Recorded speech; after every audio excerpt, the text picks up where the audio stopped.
നമസ്കാരം. The path is the goal എന്ന ഈ ഡിസ്കഷൻ സീരീസിലേക്ക് വീണ്ടും ഏവർക്കും സ്വാഗതം. നമുക്ക് മെഡിറ്റേഷൻ ചെയ്തുകൊണ്ട് സെഷൻ ആരംഭിക്കാം. കണ്ണുകൾ അടച്ച് ശാന്തമായിരിക്കൂ.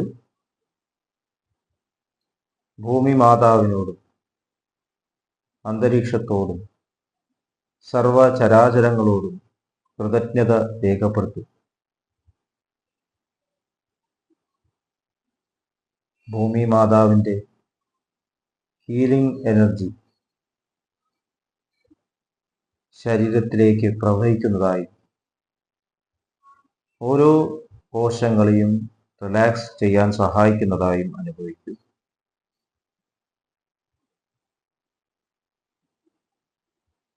ശരീരം പൂർണ്ണമായും റിലാക്സ്ഡ് ആയതായി അനുഭവിക്കൂ. ശ്വാസം ദീർഘമായി ഉള്ളിലേക്കെടുക്കൂ. സ്നേഹം ഹൃദയത്തിൽ നിറയുന്നതായി അനുഭവിക്കൂ. ശ്വാസം പുറത്തേക്ക് വിടുമ്പോൾ സ്നേഹം പ്രപഞ്ചം മുഴുവൻ വ്യാപിക്കുന്നതായി അനുഭവിക്കൂ.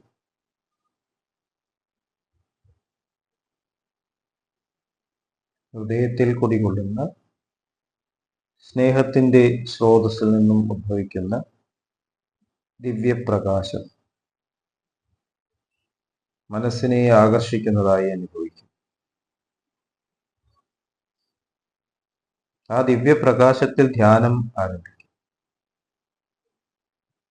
മനസ്സിൽ ചിന്തകൾ വരുന്നുണ്ടെങ്കിൽ മൃദുവായി അവയെ അവഗണിക്കുക.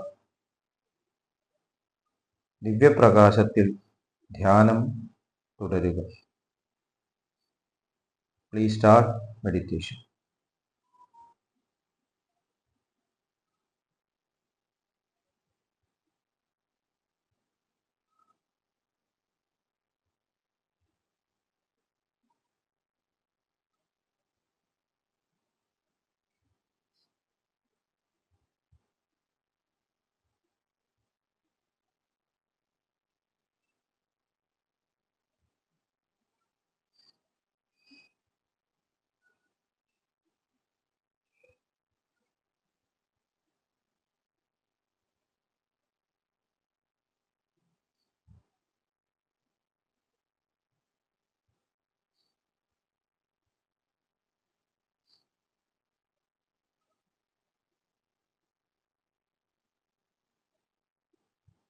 ഓക്കെ,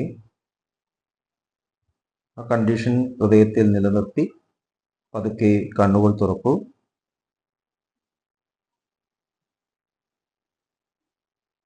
നമ്മൾ ജീവിതം എന്ന് പറയുന്നത് ഉണർന്നിരിക്കുന്ന ജാഗ്രത അവസ്ഥയിലുള്ള ജീവിതം ആണ് സാധാരണ എന്ന് നമ്മൾ ഡിസ്കസ് ചെയ്തു.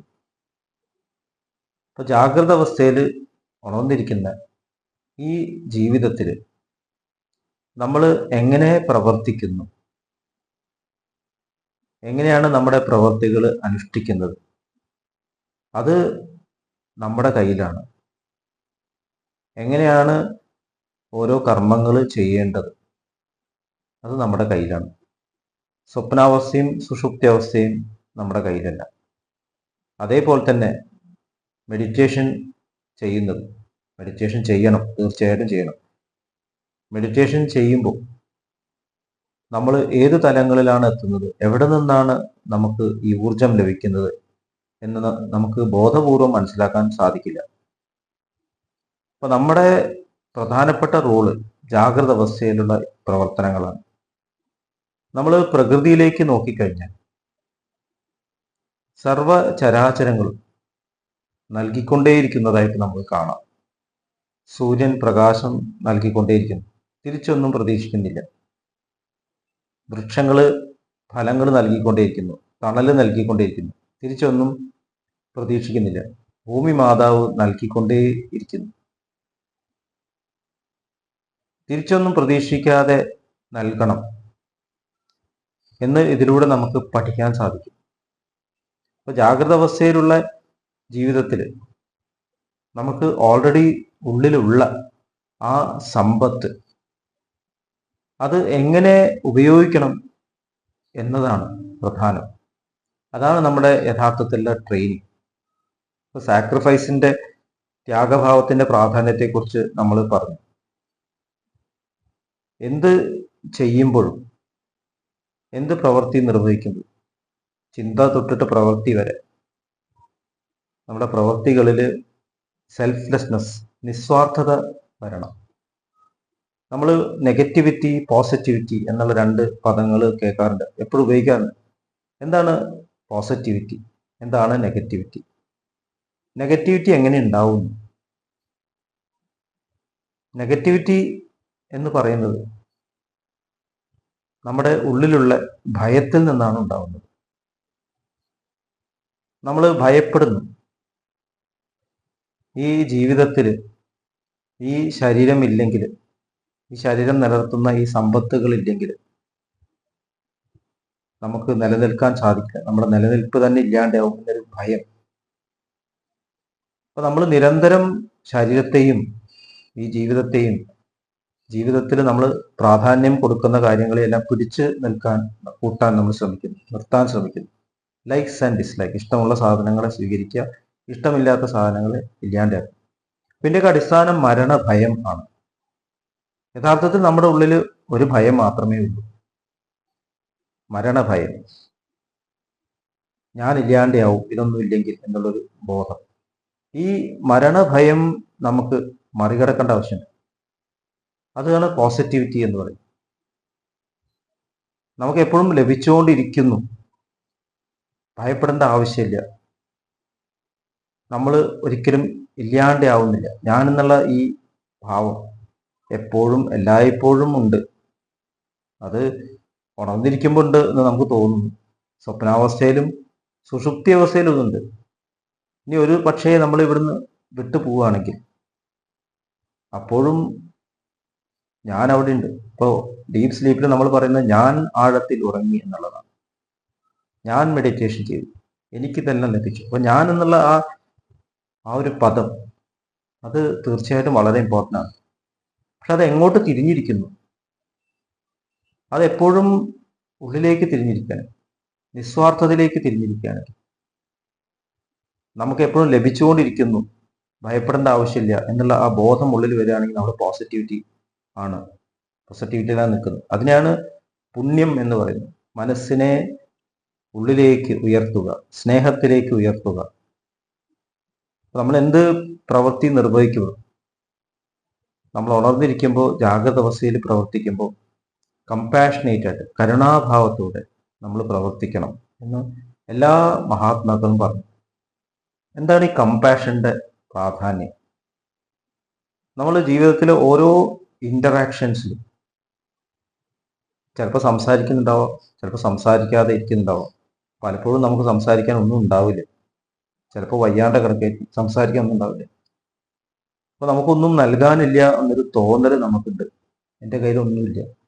പലപ്പോഴും നമ്മൾ പറയാം എൻ്റെ കയ്യിലൊന്നുമില്ല. അപ്പോൾ നമ്മൾ കൊടുക്കുക, വാങ്ങുക എന്നൊക്കെ പറയുമ്പോൾ ഒക്കെ ഭൗതിക തലത്തിലാണ് മനസ്സിലാക്കുന്നത്. പക്ഷെ എപ്പോഴും നമുക്ക് നൽകാൻ പറ്റുന്ന ഒരേ ഒരു കാര്യം നമ്മുടെ കമ്പാഷനാണ്, നമ്മുടെ സ്നേഹം. സ്നേഹം ബാഹ്യമായിട്ട് ഒഴുകുമ്പോൾ അതിന് കമ്പാഷൻ എന്ന് പറയും. അത് എത്രത്തോളം ഒഴുകുന്നോ അത്രത്തോളം പ്യൂരിഫൈഡ് ആക്കപ്പെടുന്നു. നമ്മുടെ മനസ്സിന്റെ യൂട്ടിലൈസേഷൻ, മനസ്സ് എപ്പോഴും പ്യൂറാണ്, മനസ്സ് ഒരിക്കലും ഇംപ്യൂർ അല്ല. നമ്മൾ ഇംപ്യൂർ തോട്ട്സ് എന്ന് പറയും, തോട്ട്സ് വന്നു പോകുന്നു, പക്ഷെ മനസ്സ് പ്യൂറാണ്. മനസ്സിനെ ശുദ്ധമാക്കി വെക്കാൻ സ്നേഹം ഒഴുകണം, കമ്പാഷൻ ആയി ഒഴുകണം. സ്വാമി വിവേകാനന്ദൻ ഒരു ഉദാഹരണം പറയാനുണ്ട്. ഒരു വാട്ടർ ടാങ്കിൽ 2 പൈപ്പ്, അതിൽ ഒരു പൈപ്പ് കട്ട പിടിച്ചിരിക്കുകയാണ്, അത് തുറന്നാൽ വെള്ളം വരില്ല. മറ്റേ പൈപ്പ് തുറന്നാൽ വെള്ളം വരും. അപ്പോൾ ആൾക്കാർ ഏത് പൈപ്പാണ് ഉപയോഗിക്കുക? വെള്ളം വരുന്ന പൈപ്പ് ഉപയോഗിക്കും. വെള്ളം ഒഴുകും തോറും പൈപ്പ് ക്ലീനായി വരും, ശുദ്ധീകരിച്ചുകൊണ്ടേ വരും. അപ്പോൾ നമ്മുടെ ജീവിതത്തിൽ എന്ത് പ്രവൃത്തി ചെയ്യുമ്പോഴും അത് കമ്പാഷനേറ്റ് ആയിട്ട് ചെയ്യണം. അപ്പോൾ അത് അത്ഭുതകരമായി മാറും, നിസ്വാർത്ഥമായി ചെയ്യണം. എങ്ങനെയാണോ അമ്മ കുട്ടിയോട് പെരുമാറുന്നത് അതുപോലെ എല്ലാവരോടും പെരുമാറും. എങ്ങനെയാണോ പ്രകൃതിയിലുള്ള ഓരോ വിഭവങ്ങളും പെരുമാറുന്നത്, അത് നമ്മുടെ നേച്ചറായിട്ട് മാറണം. മനുഷ്യൻ അത് പ്രാക്ടീസ് ചെയ്യേണ്ട ആവശ്യമില്ല. കാരണം മനുഷ്യൻ പൊതുവെ തൻ്റെ എക്സിസ്റ്റൻസിനെ പറ്റി ബോധവാന്മാരാണ്. ഞാനും മറ്റുള്ളതും എന്നുള്ള ചിന്ത, ഞാനും അതേഴ്സ്. അപ്പൊ അതുകൊണ്ടാണ് നമുക്ക് സ്വയം നിലനിൽക്കണം എന്നുള്ള തോന്നൽ വരുന്നത്. നമ്മൾ അതിനുവേണ്ടി ശ്രമിച്ചുകൊണ്ടിരിക്കുന്നു. ഇതുവരെ ഉണ്ടായിട്ടുള്ള അറിവുകളെല്ലാം ഉപയോഗിച്ചിട്ട് നമ്മൾ സ്വയം നിലനിർത്താനും വളരാനും ശ്രമിക്കുന്നു. നമ്മൾ വിചാരിക്കുന്നു കൂട്ടിവെക്കുന്നതാണ് വളർച്ച. എത്ര കൂട്ടിവെച്ചാലും അതെല്ലാം ഇല്ലാണ്ടാവും. ഇവിടെ എന്താണ് ഇല്ലാണ്ടാവുന്നത്, ഇല്ലാതെ ആവാതിരിക്കുന്നത്?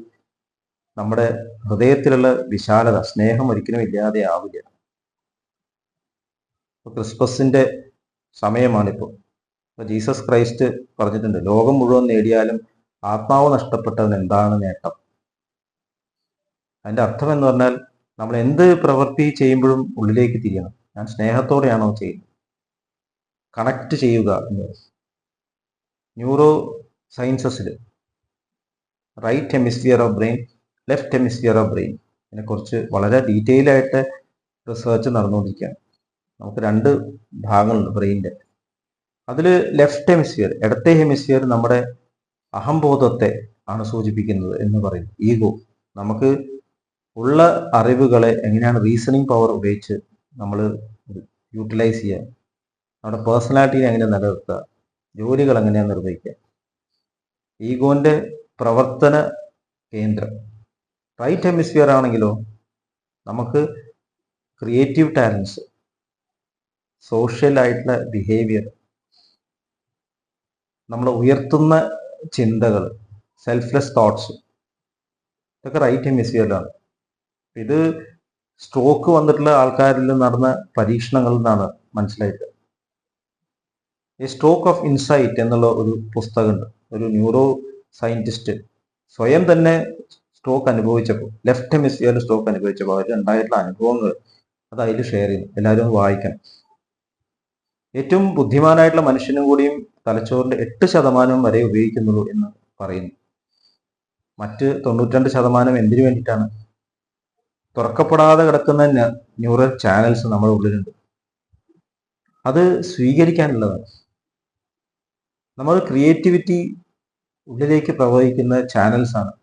അപ്പൊ നമ്മൾ 8%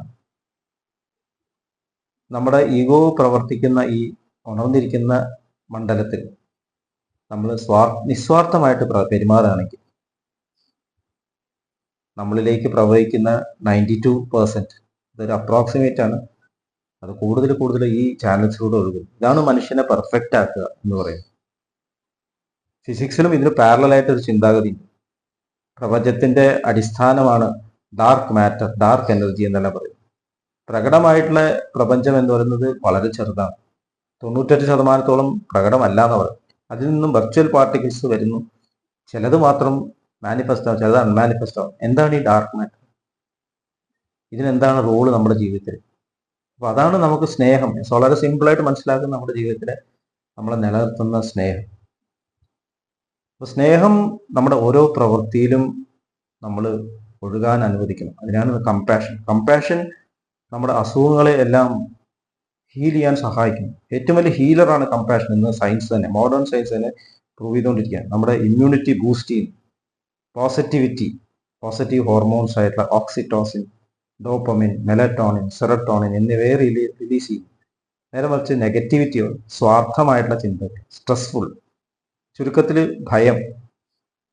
ഭയത്തിൽ നിന്നുണ്ടാകുന്ന സ്ട്രെസ്, അത് നമ്മുടെ നെഗറ്റീവ് ഹോർമോൺസ്, അഡ്രിനാലിൻ, കോർട്ടിസോസ്റ്റീറോയിഡ്സ് ഇതൊക്കെ റിലീസ് ചെയ്യും. അപ്പൊ നമുക്ക് രോഗങ്ങൾ കൂടാനുള്ള സാധ്യത സ്ട്രെസ് ഉള്ളപ്പോഴാണ്. ഇന്ന് സയൻസ് പ്രൂവ് ചെയ്തുകൊണ്ടിരിക്കുന്നത്. അപ്പോൾ കമ്പാഷന്റെ റോൾ വളരെ വലുതാണ്. യഥാർത്ഥത്തിൽ നമുക്ക് ജീവിതത്തിൽ വേറെ എന്തെങ്കിലും ചെയ്യേണ്ടതുണ്ടോ എന്ന് ചിന്തിക്കേണ്ട ആവശ്യമില്ല. പലപ്പോഴും പേഷ്യൻസിനെ കാണുമ്പോൾ പേഷ്യൻസിനോട് എക്സ്പ്ലെയിൻ ചെയ്യും. മരുന്ന് കൊടുക്കുമ്പോൾ എനിക്ക് ഈ ചിന്ത വരാറുണ്ട്. ഈ മരുന്ന് ഏതോ കമ്പനി ഉണ്ടാക്കുന്നു, അതിന്റെ കണ്ടന്റ്സ് നമുക്കറിയില്ല. ഒരു വിശ്വാസത്തിന്റെ പുറത്താണ് മരുന്ന് കൊടുക്കുന്നത്.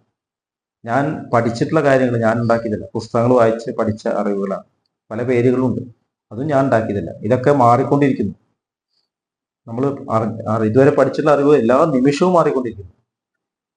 നമ്മൾ ഇപ്പോഴത്തെ നോളജ് എന്ന് പറയുന്നത് അപ്പോൾ തന്നെ മാറിക്കഴിഞ്ഞു. അപ്പൊ ഇങ്ങനെ മാറിക്കൊണ്ടിരിക്കുന്ന ഈ ലോകത്ത് നമുക്ക് ലഭിക്കുന്ന കാര്യങ്ങൾ നമ്മുടെ കൺട്രോളല്ല. നമ്മുടെ കയ്യിൽ എന്താണ് ഉള്ളത് യഥാർത്ഥം? നമ്മുടെ കയ്യിലുള്ളത് കമ്പാഷൻ മാത്രം, സ്നേഹം മാത്രമാണ്. എന്ത് ചെയ്യുമ്പോഴും സ്നേഹത്തോടെ ചെയ്യും. നിങ്ങളുടെ ജീവിതത്തിൽ അത്ഭുതങ്ങൾ വരുന്നതായിട്ട് കാണാം. ഏറ്റവും വലിയ ഹീലറാണ് കമ്പാഷൻ. അപ്പൊ ഈ ഒരു പോയിന്റ് എല്ലാവരും ഒന്നുകൂടിയും ഇൻട്രോസ്പെക്ട് ചെയ്യണം. കൂടുതൽ കൂടുതൽ കമ്പാഷനേറ്റ് ആകുമ്പോൾ, സ്വഭാവത്തിൽ നമ്മൾ ശ്രദ്ധിക്കുമ്പോൾ കൂടുതൽ കൂടുതൽ ലഭിക്കാൻ നമ്മൾ റെഡിയാവും. Give love get love. സാജമാർഗ മാസ്റ്ററായിട്ട് ചാരിജി മഹാരാജ് സ്നേഹം കൊടുക്കുക, ഇതാണ് നമ്മുടെ റോൾ. സ്നേഹം വരിക എന്നുള്ളത് ഉയർന്ന തലങ്ങളിൽ നിന്ന് നമ്മൾ ഈശ്വരാനുഗ്രഹം, ഗ്രേസ് എന്നെല്ലാം പറയും, അത് നമുക്ക് ലഭിക്കും. നമ്മൾ തയ്യാറാവണം, നമ്മുടെ പാത്രം റെഡിയാക്കണം. അതാണ് കമ്പാഷനിലൂടെ സംഭവിക്കുന്നത്. അപ്പൊ ശരിക്കും കമ്പാഷനായിട്ട് ആള് തീർച്ചയായിട്ടും ഒരു സ്പിരിച്വൽ ആയിട്ട് ആളായിട്ട് മാറും. അപ്പൊ എല്ലാവരും ഇൻട്രൊഡക്ടറി സിറ്റിങ്സ് എടുക്കണം. ഞാൻ കഴിഞ്ഞ സെഷനിൽ പറഞ്ഞു എങ്ങനെയാണ് ഈ ഗ്രേസ് വരുന്നത് നമ്മൾ അറിയുന്നത്, അത് നമ്മുടെ ജീവിതത്തിനെ പ്യൂരിഫൈ ചെയ്യാൻ എങ്ങനെയാണ് അത് ഹെൽപ്പ് ചെയ്യുന്നത്. ഇപ്പൊ രണ്ട് ഭാഗങ്ങളും നമ്മൾ ജീവിതത്തിൽ പ്രവർത്തിക്കുന്നത്, മെഡിറ്റേറ്റ് ചെയ്യുമ്പോൾ നമുക്ക് ആ ഗ്രേസ് വരുന്നുണ്ട്, ഈശ്വരനിൽ നിന്നും വരുന്ന ആ ഫ്ലോ വരുന്നുണ്ടെന്ന് തിരിച്ചറിയുക. അതാണ് നമുക്ക് ഈ ഇൻട്രൊഡക്ടറി സിറ്റിങ്സിലൂടെ നമുക്ക് മനസ്സിലാവുന്നത്. എല്ലാവരും കഴിഞ്ഞ പ്രാവശ്യം പറഞ്ഞ പോലെ തന്നെ മെഡിറ്റേഷനിൽ ഹാർട്ട്ഫുൾനെസ് മെഡിറ്റേഷൻ ജോയിൻ ചെയ്യണം. ഹാർട്ട്ഫുൾനെസ് മെഡിറ്റേഷൻ വളരെ സിമ്പിളാണ്, അതുകൊണ്ടാണ് അത് പറയുന്നത്. ഈ യൂട്യൂബ് ചാനലിൻ്റെ താഴെ കൊടുത്തിട്ടുണ്ട്, ലിങ്ക് എല്ലാം കൊടുക്കുന്നുണ്ട്. എല്ലാവരും അത് സ്വീകരിച്ചിട്ട് മെഡിറ്റേഷൻ ആരംഭിക്കണം. അടുത്ത സെഷൻ വരയ്ക്കും വിട വാങ്ങുന്നു. നന്ദി, നമസ്കാരം.